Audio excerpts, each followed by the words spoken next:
Hello friends. आज हम लोग जिस टॉपिक पे बात करने वाले हैं वो है शंख।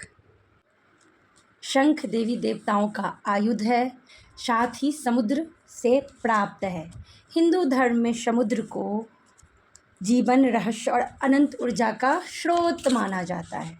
शंख के बारे में तो बहुत सारी चीज़ें हैं, बहुत ही सारी चीज़ें हैं। आज हम लोग जो शंख बनाएंगे वो शंख है देवदत्त शंख।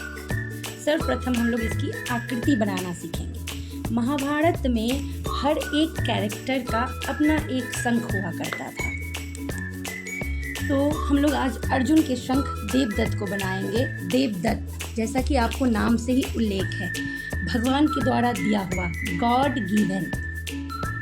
इसकी आकृति में सर्वप्रथम हमें एक सिंगल सा सर्कल राउंड बनाना है। सर्कल राउंड को हम डबल लाइन से सिक्योर करेंगे।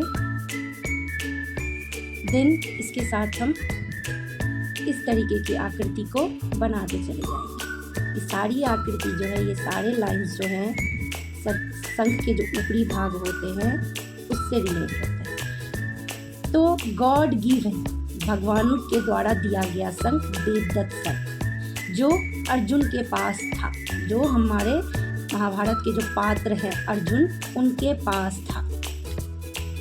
देवदत्त शंख वीरता का प्रतीक है, आत्मविश्वास और संकल्प का प्रतीक है।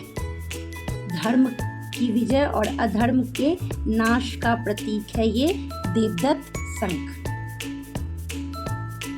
देवदत्त शंख अर्जुन के साथ पूरे महाभारत में युद्ध में उनके रथ पे रहा।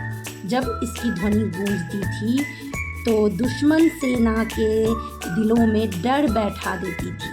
इतनी भयानक इस देवदत्त शंख की ध्वनि हुआ करती थी।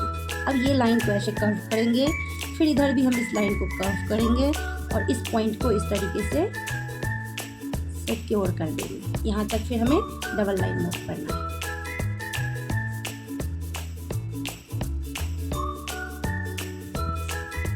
अब सवाल ये है, जो अर्जुन को ये शंख प्राप्त कैसे हुआ। चलिए अब हम शंख का निचला हिस्सा बनाएंगे, जो हम यहाँ से स्टार्ट करेंगे बनाना। इस पॉइंट से जो हम लाइन लेंगे उसे धीरे धीरे नीचे ले जाएंगे, थोड़ा सा कर्व करेंगे और एक सीधी रेखा ड्रॉ कर देंगे। इधर से जब हम लाइन लेके चलेंगे इस तरफ से, तो यहाँ पे हम फैल जाएंगे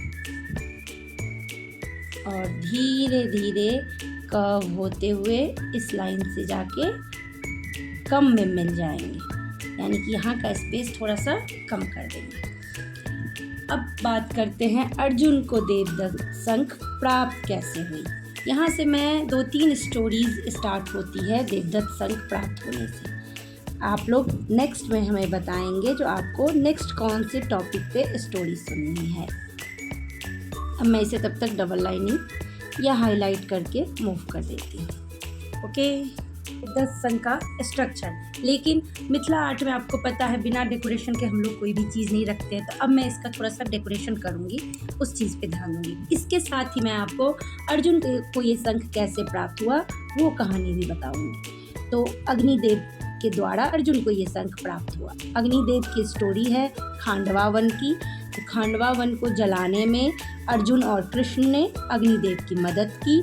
उस समय पे अग्निदेव के द्वारा अर्जुन को गांडीव, कभी न समाप्त होने वाला तीर, दिव्य रथ और रथ के साथ देवदत्त शंख प्राप्त हुआ था। तो यहाँ से मैं आपको 2 चीज़ समझाना चाहती हूँ। पहला, जो अगर कोई किसी की मदद करता है ना, उसके बदले उसे कुछ ना कुछ मिलता ही है। अगर अग्निदेव का हेल्प अर्जुन और कृष्ण ने किया तो उसके बाद अर्जुन को ये सारी चीज़ें प्राप्त हुई। तो मदद के बाद अगर कुछ मिले तो उसे ज़रूर ग्रहण करना चाहिए, ये हमारा ग्रंथ ही हमें बताता है। और दूसरा बात, मदद करने से कभी किसी के पीछे नहीं हटना चाहिए, कभी भी किसी का पीछा नहीं हटना चाहिए। और एक बात, अपने गुरुजनों को, जो जनों का अपने गुरुजन हैं, हमारे जो भी गुरुजन हैं, हम जिनके साथ पढ़ते हैं लिखते हैं, उनका रिस्पेक्ट, उनका आदर कभी नहीं छोड़ना चाहिए। अब यहाँ से स्टार्ट होती है अग्निदेव को खांडवा वन क्यों जलाना पड़ा।